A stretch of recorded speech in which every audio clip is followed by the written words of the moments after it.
할머님께 반찬도 얻어먹고 밥도 얻어먹고 그 대신 저는 할머님을 도와드리며 밥값을 치렀죠. 무슨 사정으로 혼자 지내시는 건지는 모르겠지만 할머니에게는 왕래하는 가족이 없어 보였습니다. 늘 혼자 계시다 보니 집에 일손 도와줄 남자 하나 없었고 오래되고 낡은 집에는 고칠 곳이 많이 보였어요. 그래서 집안 수리를 해야 할 일이 생길 때면 제가 대신 할머님을 도와드리곤 했습니다. 귀한 집밥 내어주시면서도 사례는 결코 싫다고 하시는 할머니셨기에 제가 그렇게라도 해드려야겠다 싶었거든요. 그리고 그건 꽤 괜찮은 공생이었습니다. 각자 할 수 있는 노력으로 서로를 도우며 서로 부족한 점을 채워가는 것이죠. 그런 관계는 무엇보다 제게 많은 도움이 되었습니다. 집에서 술만 마시고 있는 것 같은 저를 보시고도 할머님은 아무것도 묻지 않으셨습니다. 대신 빈속에 술 마시면 속 버린다며 늘 밥을 챙겨주셨죠. 그런 할머니 덕에 방에만 갇혀있던 저도 많이 좋아질 수 있었던 것 같습니다. 사람에게 배신당한 상처를 다른 사람으로부터 치유하게 된 거죠.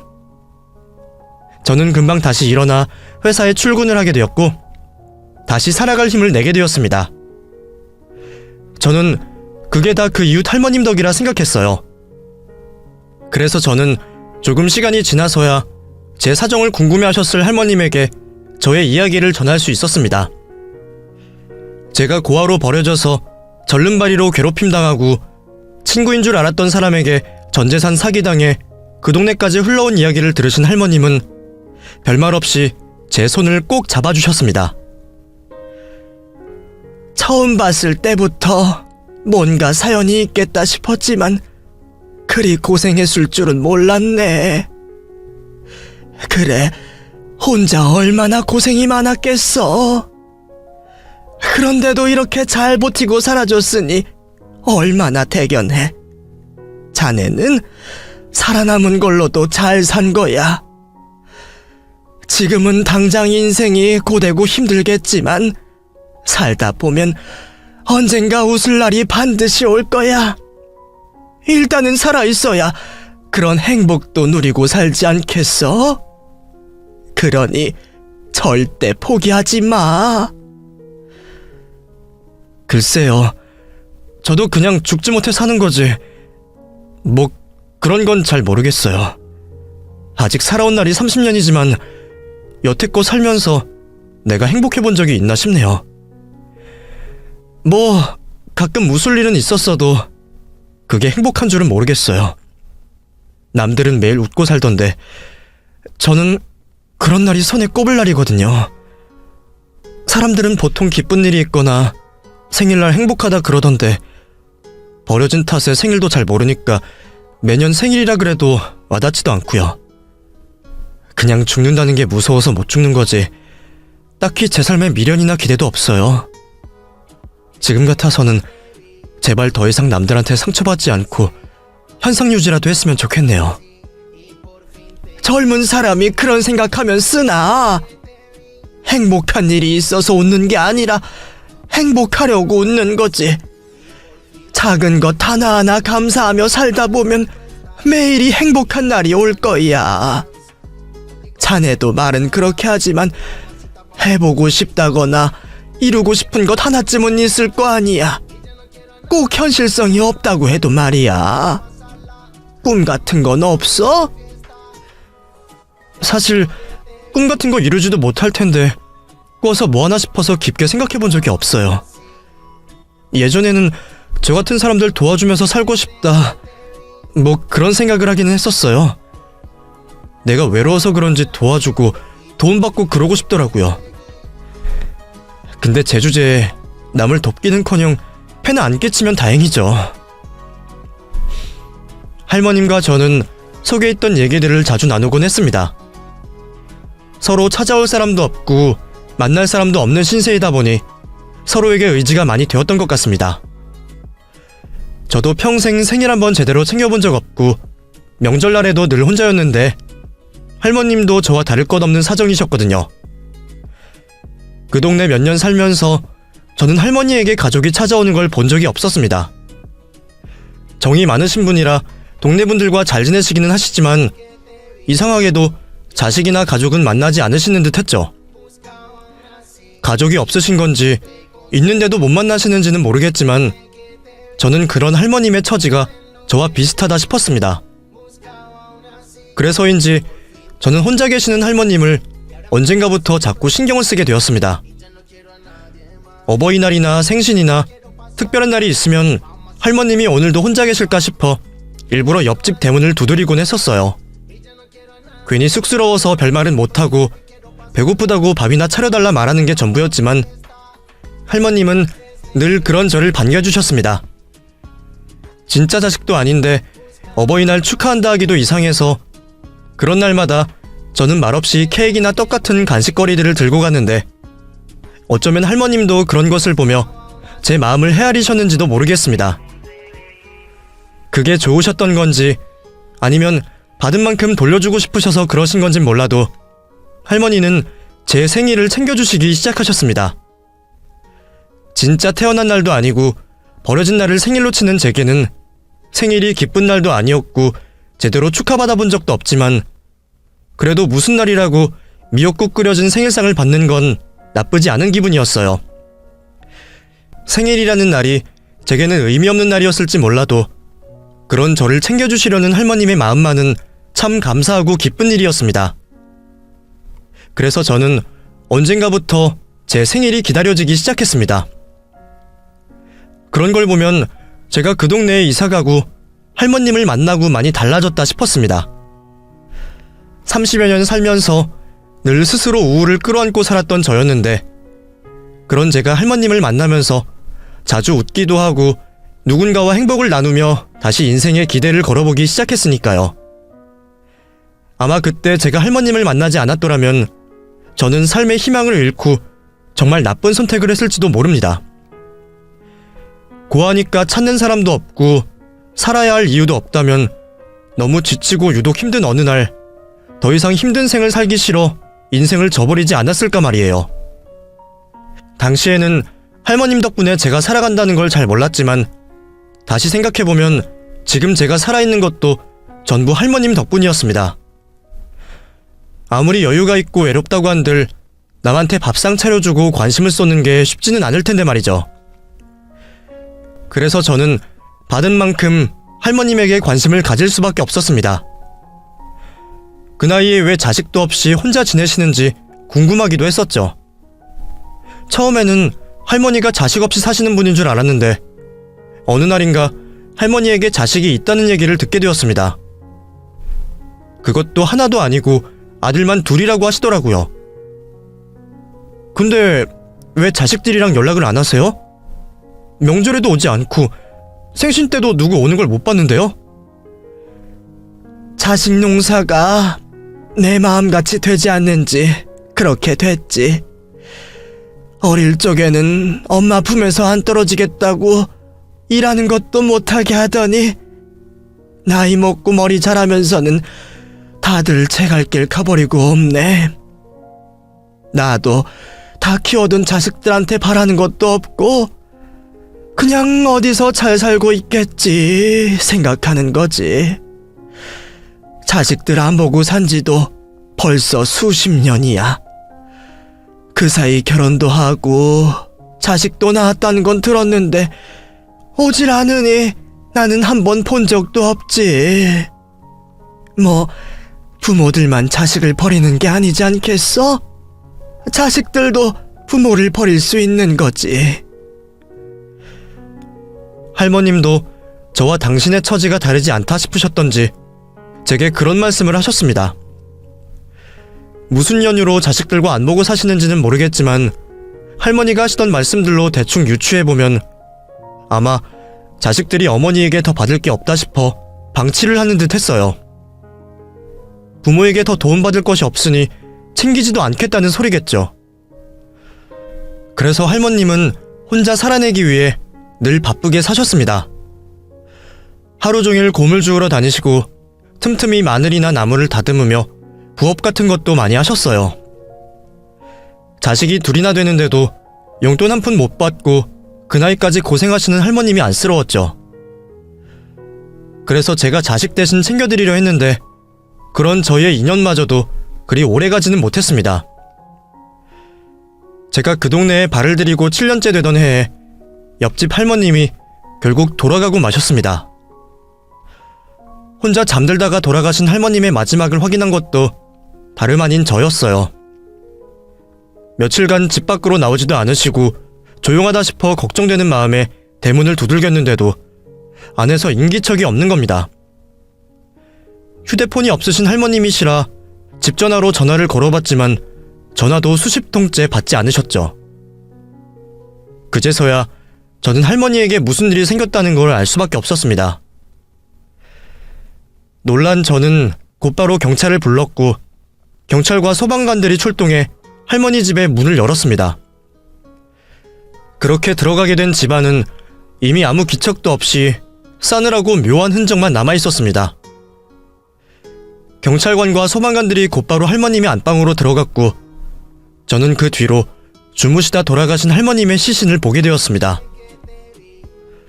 그 충격에 자리에 주저앉게 된 제가 되려 소방관들의 부축을 받아야만 했죠.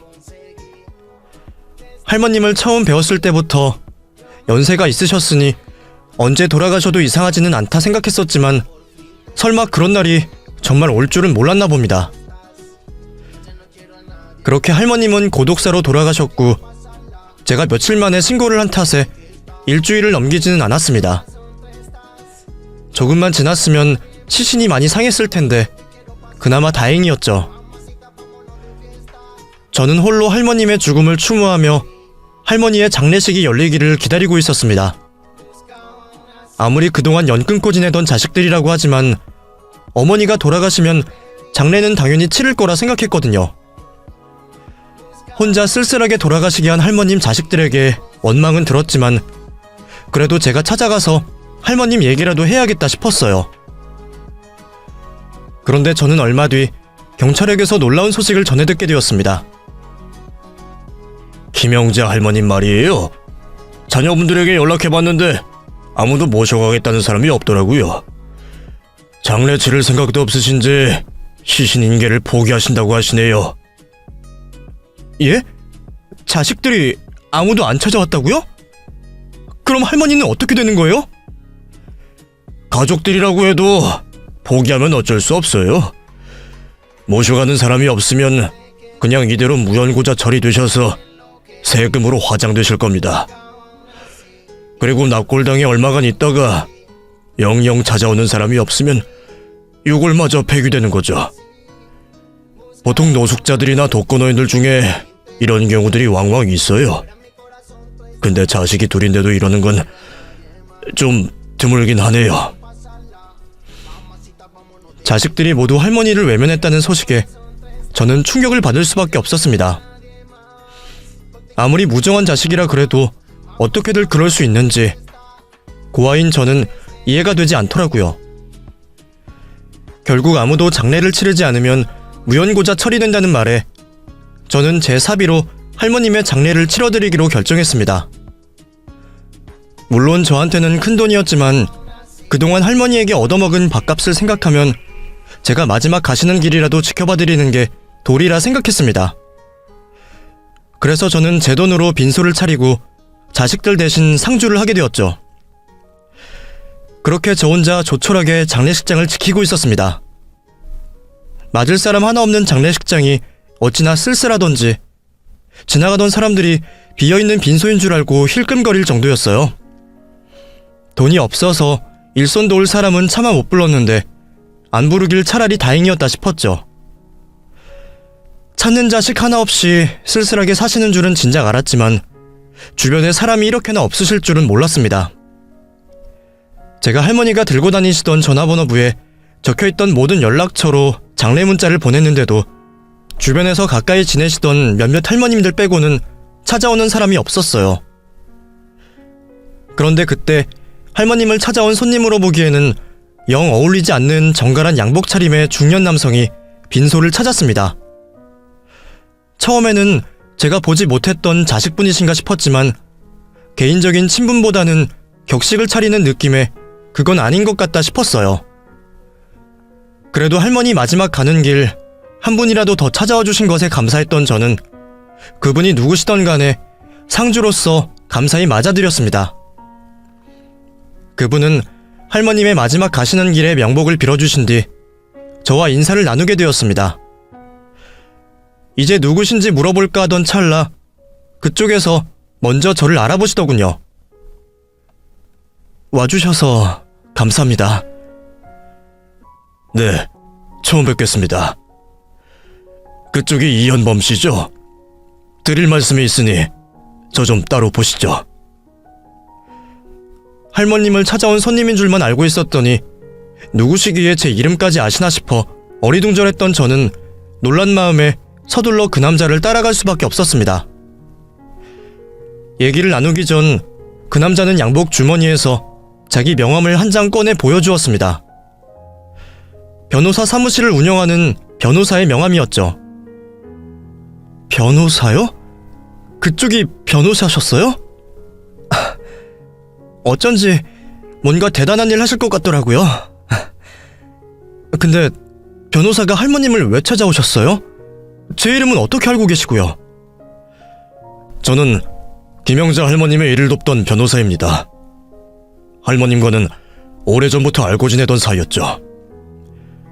옛날 얘기를 하려면 좀 길지만 간단히 설명하자면 할머님께 도움을 받던 사람이었어요. 오래전에 가난한 형편의 공부를 포기하려던 제게 큰 도움을 주신 분이 김영자 할머니셨죠. 할머니 덕분에 저는 공부를 포기하지 않았고 덕분에 이렇게 변호사가 될 수 있었습니다. 근데 할머님이 뭘 어떻게 도와주신 거예요? 뭐 저한테처럼 밥이라도 챙겨주셨나요? 사실은 제가 할머님한테 장학금을 받았습니다. 돈이 없어서 꿈을 포기하려고 했던 제가 할머님 덕분에 학업을 포기하지 않았죠. 할머니께서 변호사님에게 장학금을 주셨다는 소리가 제게는 쉽게 이해되지 않았습니다. 할머니와 대화하면서 알기로는 옛날이나 나중이나 평생 아끼고만 사시면서 여유 있어 본 적은 없으신 것 같던데 매일 폐지 주우시며 근근히 살아가시던 분이 무슨 돈이 있어서 자식도 아닌 남에게 그런 큰 돈을 해주실 수 있었을까 싶었거든요.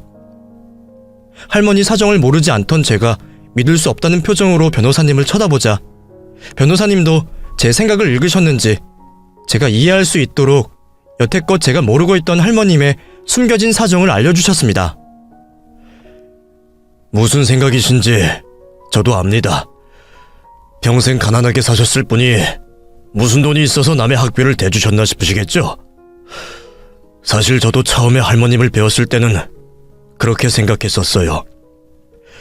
겉보기에도 허름한 차림에 돈 한 푼 없어 보이시는 분이 나랑 뭐 다를 게 있는지 제 걱정을 해주시나 했거든요. 근데 그런 분이 저를 위해서 선뜻 큰 돈을 내어주시더라고요. 그렇다고 할머님이 타고난 부자라거나 복권에 당첨된 것도 아니지만 할머님은 늘 남을 도울 준비가 되신 분이셨어요. 온갖 고생하며 열심히 버는 돈을 저축해뒀다가 꼭 필요한 사람들에게 쓰시는 거죠. 그런 사정이 있었군요. 저는 전혀 몰랐어요. 자식들도 받을 것 없다고 연 끊고 사시기에 형편이 어려우신 줄만 알았거든요. 맨날 돈 아끼신다고 가스도 안 쓰시고 옷 한 벌 안 사시던 분이라 젊었을 때도 고생만 많았다고 들었지 할머니가 누굴 도와주셨다는 건 처음 들어봐요. 늘 당신한테는 인색하게 아끼시고 그런 돈들을 차곡차곡 모아 남들을 돕고 사시는 거죠. 그래서 할머님이 자식들도 그렇게 키우고 싶어 하셨지만 마음대로 되지는 않으셨던 모양이에요. 매번 부모한테 손 벌려서 돈이나 받아가면서 속을 썩이던 모양이더라고요. 자기 부모를 버렸을 때부터 알아봤지만 할머니 자식들은 남보다 못한 인간들이었습니다. 사고치고 다니면서 부모한테 받아갈 것만 받아가고 그런 부모가 늙고 돈도 없어지니 방치하듯 내버린 거였죠. 근데 사실 김영재 할머님이 평생 가난하게 사신 분이라 남들은 그분이 돈이 없는 줄 알지만 생각보다 꽤 알부자셨어요. 굳은 일 하면서 모은 돈으로 지방에 땅을 사셨는데 그게 개발이 되면서 이득을 보셨죠. 할머님이 알고 보니 알부자였다는 사실에 놀라기도 잠시, 변호사는 제게 서류를 보여주며 더 놀랄만한 이야기를 전했습니다. 할머님은 자식들에게 재산을 물려줄 생각이 없으셨습니다. 대신 그 유산을 사회에 환원하고 싶어 하셨어요. 그러다가 돌아가시기 1년 전쯤 저를 찾아와서 부탁을 하시더라고요. 당신 친구분이 남을 돕고 싶어 하시는데 혹시 할머님 재산으로 재단 같은 걸 만들 수 있냐고 말이죠. 그래서 그때부터 제가 할머님을 도와서 재단을 준비했고 할머님의 전 재산을 미리 처분해서 재단을 만들었습니다. 할머님이 살고 계시던 집도 이미 처분하고 월세로 돌려져 있어서 아마 자식들은 할머님한테 다른 재산이 있었는 줄 모를 겁니다. 이건 저와 현범 씨만 아는 사실이죠. 그렇군요. 근데 그 얘기를 왜 저한테 해주시는 거죠? 바로 현범 씨가 그 재단의 주인이 되실 거니까요. 할머님이 제게 조건부로 부탁을 하셨습니다.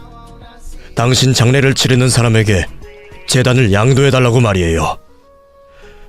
자식들에게는 진작부터 기대가 없으셨던 것 같은데 아마 현범 씨가 이렇게 하실 줄 할머님도 아셨던 것 같습니다. 그래서 미리 저한테 현범 씨에 대해서도 말씀해 주셨고 그게 오늘 제가 현범 씨를 찾아온 이유입니다. 현범 씨도 여유가 있으면 남들을 돕고 싶다고 하셨다고 들었습니다. 이제는 할머님이 여유를 주셨으니 그 꿈을 이뤄보시는 건 어떠시겠습니까? 그제서야 저는 오래전 할머니와 대화를 했던 일이 기억났습니다. 꿈도 목표도 없이 살던 제게 뭐라고 살고 싶냐 물으셨던 할머님에게 저는 저 같은 사람들을 돕고 싶다고 했었죠. 그런데 할머님이 그 말을 기억하셨던 건지 평생 안 쓰고 모아만 두셨던 전 재산을 털어 재단을 만들고 그 재단을 제게 남겨주셨네요. 그 사실을 알게 된 저는 너무 기적 같은 일이라 얼떨떨하고 믿기지 않았습니다. 그렇게 큰 선물을 받게 된 저는 끝까지 할머님을 잘 보내드리고 제 사비로 납골당에 안치까지 시켜드렸습니다. 그리고 그날 이후 저는 정말 제 꿈을 이루게 되었죠.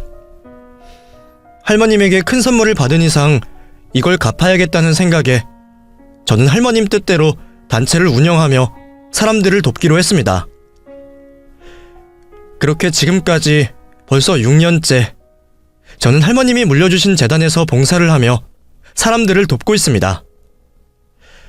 그리고 얼마 전에는 좋은 인연까지 만날 수 있었어요.